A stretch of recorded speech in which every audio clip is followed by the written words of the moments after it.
We're talking Las Vegas IDPA here, and this is Can We Chat?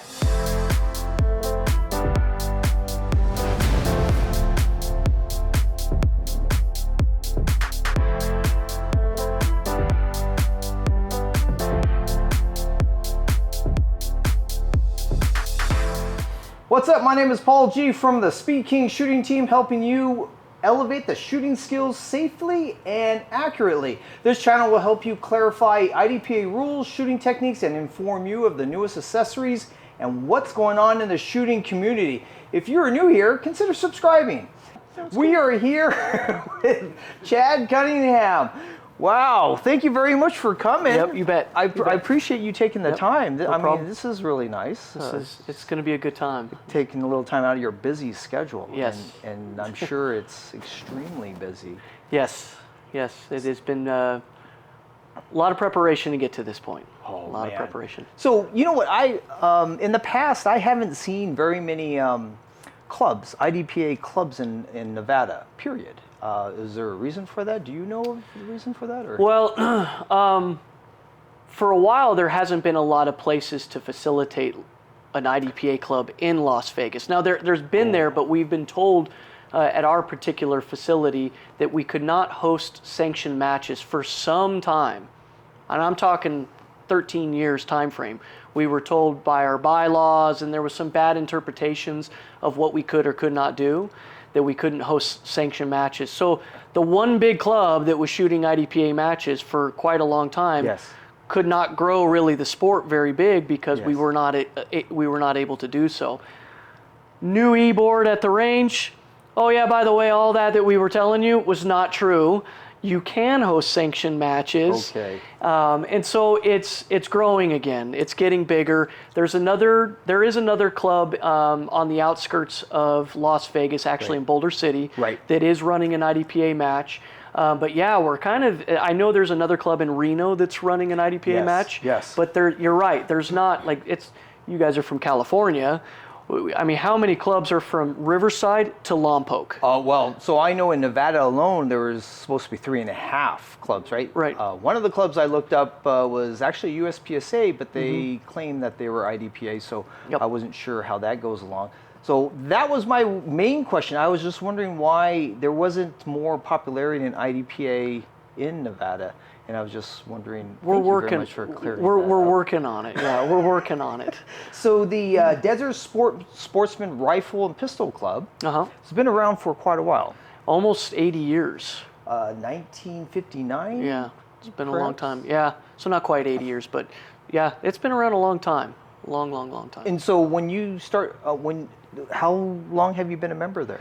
So I've been a member 8.5 years. Wow. IDPA has been at that club since 98. Stop. Yeah, 98. So there has been a lot of match directors over the last 25, 30 years at Desert Sportsman's hosting IDPA matches. But as you said, it just hasn't really picked up as much as what we would like to. So let me get rid of the elephant in the room. Why you? How did you become an MD? Because last year, right? That was your... No. So last year was the first year we hosted a sanctioned match in 13 years. But I took over, it'll be 3 years in May is when I took over the club. Yeah. And, full disclosure, I'm standing on the shoulder of giants. There were people before me who got this thing kicked off, and I happened to inherit a well-oiled machine. I really did. The previous match director before me traveled all over the world. Right. And he said, I can't do this anymore. I'm gone all the time on the road traveling. Yeah. I need somebody to take this over, somebody that can facilitate it in a manner that I can't because I'm traveling. So I was pretty motivated at the time, and I reached out to him and said, hey, I'm willing to take over if you think I'm the right fit. He interviewed me pretty heavily. Yeah. And he said, this is a lot of work. Are you sure you want to do this? And I went, well, I think so. And he said, well, I'm telling you, it's a lot more work than what you think. That was your last chance. That was my last chance. And you didn't even take it. You just, I went with it. I did. Right. And I'm glad I did. I really am. It's been rewarding. It has its challenges. I went into it and he told me, he said, Chad, we were told for years that we couldn't have a sanctioned match. I want you to make that a goal of yours, to have a sanctioned match. That should be one of your goals. And I said, okay, I'll do it. So that was, wait. 3 years ago in May. 3 years ago. Yep. And you just had it last year. Just had it last year. Yep. It took you that long to plan for it? You kind of plan for it and then get the board approval from Desert Sportsman. I had to go before the board. And because it had been so long since we had done one, Right. Look, I've never been to an IDPA sanctioned match until we ran one. So I went, I know. And so I went, hey, fine, this is what the club wants. This is, I think, the best interest of the club. Right. But I had to do a lot of research on how do we do this? And so I went to the board. I had a few people stupid enough to join me on that and said, guys, I need some help. Come and help me pitch this to the board. Yeah, I had Scott Valentine, I think Mark, you and got a lot more than just a few. well, to pitch it to the board. Oh, to pitch okay. it to the board and get their approval to do it. And so we sat down with them for about 45 minutes and discussed how we're going to do it, what this is going to take. Right. They had a lot of questions, and then they went, okay, you can do it. And then we went, oh. So last year was the first time you and I met, right? Yep. We were introduced through Fred Johnson, right? And Correct. he said, hey, you got to help this guy out. And I said, okay. So then we talked, we text or emailed back and forth. And I sat there and went, first time. I'm like, oh man. So this can go one of two ways. Really bad? Or maybe just okay. Right? So yeah. That's why I'd always, send a message to make sure, hey, you doing good? You okay? You need a hug or anything? Got a lot of that. Yeah. So, but I would have to say that last year was amazing. Went well. Not just the way that it ran, but the people that were following you. That was insane. That was like a breath of fresh air for me. So, like I said, I took over a club that was already established. Okay. That had been doing a lot of local matches every month for years. I'll tell you, I could not imagine what our club would look like without my assistant match director. Tony is amazing. Like when the rest of us are at work during the week, Tony is out there working on the club. Yeah. When I could not imagine what our club would look like without Jen and Megan, who run our registration.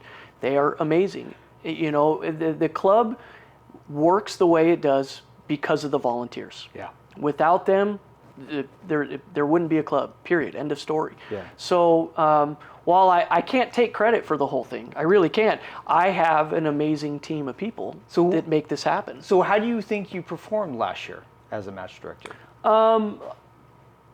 I think overall, on a scale of 1 to 10, 7, 8. I think it went well. I think you're too humble. So I did mess up on one. There was a key thing that I did mess up on that Fred pointed out afterwards. We're going to make up for it. I'm going to make up for it, but I did not do the awards properly. So awards takes a special person. So you need somebody who's very boisterous and goes out there and stuff. That we had that issue as well, and guess who took that position? So I had to go in there and start. I couldn't think of a better guy. Oh, are you kidding me? But to the shooters, I found out that that is actually one of the main reasons why everybody comes out, just for the awards, right? Absolutely. So it Absolutely. has to be big. Yeah, and I did. There were some mistakes there, some interpretations when I read of what I thought I needed to order as far as awards and plaques. Did not quite order what I should have. So lessons learned. We're going to do better the next time. Yeah. Fred was, when I talked to him about it, he said, "Hey, I think you missed some awards." And I went, "What are you talking about?" And he said, "Yeah, you missed some." And 1% every day, getting better. And I'm like, well, we'll make up for it. So but yeah, it was a good learning experience. Like I said, and I announced at the shooters meeting, if you remember, hey, this is my first time. Go gentle. Be gentle on me. I've never done this before. You can't start a match like that. Well, I did. Because they're like, oh boy, we're just going to stick it to them more. Well, and overall, I think everybody understood, and they were pretty good about it. I had a couple of people that gave me some pointers, and some of it, it's like, yeah, hindsight's always 20/20. After the match. But overall, I think it went really well. The stages were good. I think that we want to expand on it a little bit more, but right now we're having a little bit of trouble with materials and facilities from the range. Right. And so you only had one area to store it last time. Yeah, so if you remember the logistics, we had to take it all the way around. From beginning all the way to the back. So did they... So what we're working with the range right now, and I know this podcast will air after our announcement tomorrow, but we were able to do 7 stages with 1 mini stage last time at the sanction match. Yes. Because of the facility that we're trying to get out of our range, we're only going to be able to do 7 total stages at the next one. Right. Because of that logistical issue, we tied up their most popular range for 3 days. Wow. And we had to pay a pretty penny in order to do that. Of course, I'm sure that. So we're going to do it a little bit different, and we're still going to have a great match. But yeah, we're waiting for them to build more bays for us. Right. And in the meantime, this is what we're going to do. I heard nothing but praise when I got home from everybody that did show up. They were like, "Oh, that was amazing," and it's just right across the border, right? Nobody DQ'd. That's a big one. That's a feat in itself. Yes. Right? Nobody was DQ'd. Yeah, that's a big one. In fact, I talked to our area director, and he said, "Hey, man, nobody DQ'd. That's fantastic. Yeah. That's great." So yeah, that's a good one. And then there was overall, like I'm maybe a little hard on myself, 7 and 8, but I think it went well, but just some lessons learned, some things that we can improve on next time. For the first time, are you kidding me? First time, pretty good. Wow, that was insane job. I applaud you for that one. Thank you. So we are here for the CCP bug match. CCP bug match. So what exactly is a outlaw match? So we're basically taking portions of the rule book from IDPA, but we modified the equipment appendices. Right. Okay. And so therefore it doesn't fall under the rules of a actual IDPA match. So it's considered an outlaw match. And what we're doing with the appendices is we made bug a 10+1 division capacity. I don't even know what to do with that now, so thank you very much. Well, for I that. saw you've been competing bug in your local matches. Actually, Scott was mentoring me on that stuff, and I'm like, this is I thought revolver was the worst, which is still challenging. Bug probably was right up there. Yeah. Right. Yeah. So. Well, and we're trying to encourage people to bring the gun gear and clothing that they would actually carry in public, and not the gun that they 10% of the time carry either. Like I sometimes carry my Staccato P. No, you don't. Come on, let's be honest. What is your primary gun that you're walking out the door with? Right. And this is kind of an opportunity to get people to hopefully do that. Right. So this year I was planning on the Sheepdog, so CCP. So the 2 guns that I carry are these. I haven't even touched my my bug gun until this year. And so that I wanted to try this, and matches such as this allows me to do that. Give you an opportunity. Yes. So it was funny. You sent me an email be honest with yourself. Be honest with yourself. I think that probably had to say it all right there. That was black and white. I was like, oh my God, it couldn't have said it better. So, how long have you been shooting IDPA? I'd have to say probably over 6-7 years. Okay. Yeah. What's the first thing you see when at the end of the match? What happens when people go back to their car? What do you see? Aside from them throwing all their crap back in That's there? what I'm getting at. Yeah. They take off their everyday carry gear. Yeah. And they take off their gun and they put it in their range bag, and that gun is probably not going to come out of that range bag again until the next match. And if you're lucky, you'll see them grab underneath their seat and they might actually tuck the gun, their everyday carry gun, in their pants, and that's what we were trying to go after. Say, hey guys, bring that. That's the gun we want you to come and compete with. So saying that to the California guys, they start doing strange things, right? They start getting like Hawaiian shirts and work clothes. I got a lot of calls from you guys. What's this? I can't wear a vest. What is this? Like, calm down. I'm not saying you can't wear the vest. I'm just saying, I sit there with, that's one less piece of gear that I have to bring, right? But then again, you get all the smoke and the dirt on it, and you're like, oh great, I'm gonna wash this.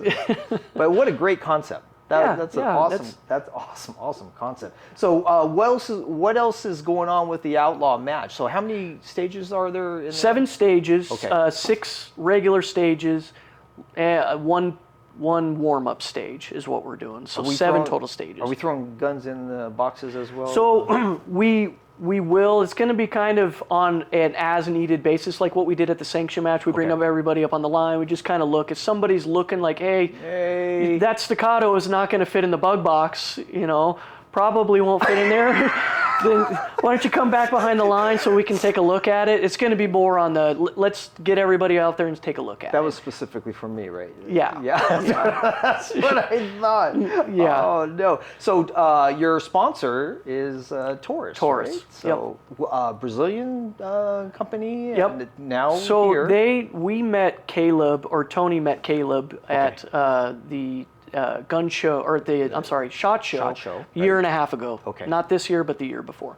And ran into him. He's a competitive shooter. He shoots IDPA. He's a master shooter in several divisions. I think Revolver is one of them. Okay, so now that's a big boy. Yep. He's shooting Taurus firearms. That's what he shoots. And, Taurus has a renewed policy and focus on customer service and quality control. So their first gun was a revolver. Yep. Yeah. Yep. So that's how they started the company. Yep. I always loved the Taurus guns, but I just you're getting holsters and stuff like that. People go like, what is a Taurus? Yeah. So I was getting that a lot. Little harder to find accessories for, but they're coming around, and they helped us out at our sanction match. They gave away, I think there was 5 total guns that they gave away, and then this outlaw match they're giving 2, and that our sanction match coming up in October, which we haven't fully announced that yet, but that's coming up. They're giving us 4 to give away there. And you're kidding me. So the way I look at it is, who shoots their guns the most and the hardest? Competition shooters, right? If they're willing to give it to competition shooters, that's going to show you what they're trying to do. Oh, I beat the heck out of my guns. Absolutely. Yeah. Cleaning of my firearm is like a, I don't even know what is a clean? Yeah. When it starts malfunctioning, I might start to clean it. This thing's kind of gummy. It's not working. I thought that was part of the lubrication. That's and sometimes you're like, just throw a little more lube on it. It'll probably be good for another 1,000 rounds. That's been my policy for a long time. So that was the last question that I had was, when can we expect another Silver State Championship? So we're going to announce it tomorrow, Okay. But it will be in October. So we moved it from November to October. The reason we moved it is I have some big hunts coming up in November. And Scott knows that, right, Scott? Yeah, and that takes priority. Where are you hunting here? Nevada, yeah. Or are you going? So Nevada. Also, there's some over-counter opportunities in Colorado. The draw has not officially started yet in Nevada. I will not know until May if I even draw a tag. But based on how many points I have, pretty sure I'm going to land the big one that I've been waiting for 10 plus years, which is an elk. And so that's a big one. That's a big animal. Yeah. So I'm hoping if that doesn't come through, there will be some over-the-counter opportunities. I'm going to go somewhere else. But I kind of planned it of November, and then we're going to move the sanction match from November from last year to October this year. So the next thing would be taking a look at the Tauruses, but I guess I'll have to get some footage tomorrow. Yep. All right, so I'll run around. Would they actually have? So actually, you won't. They're certificates that they're giving away. Yeah, they are. You won't be able to take a look at one tomorrow. Nobody will actually. Yep. Well, I'll have to figure out some type of Yep. montage. There is one. Mike Sullivan. He shoots a Taurus. Okay. He should be there. If you can direct me to him, that'd be great. Yep, we could probably I'm sure say, the subscribers hey. would love to see a Taurus. Right? Yep. Yep. They're great guns. They've come a long ways. They have. Yeah. They're great. So we were dying to see them, so I wanted you to take it apart for us and Yeah. take a look at it. So I guess I'll just do that tomorrow, right? Good deal. So, coming up next is the what to do when with rising blood lead levels for a competitive shooter.